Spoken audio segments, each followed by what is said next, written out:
कवन बहाना। सास ससुर छोड़ी ननद जेठानी मारेली हमके ताना। बोला ये सैया कबले साही करे कवन बहाना।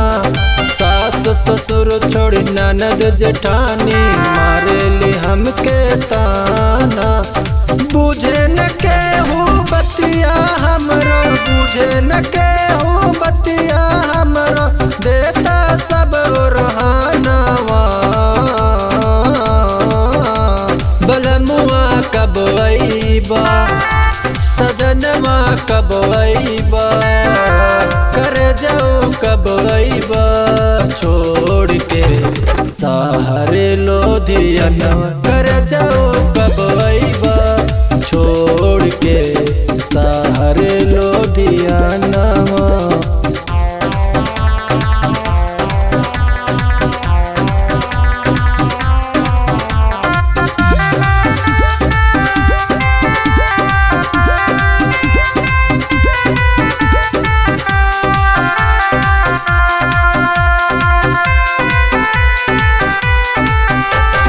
लागेला हमके ससुर से अच्छा रहले हम नहीं हरवा।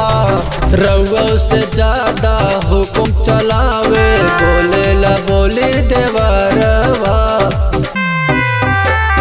लागेला हमके ससुर से अच्छा रहले हम नहीं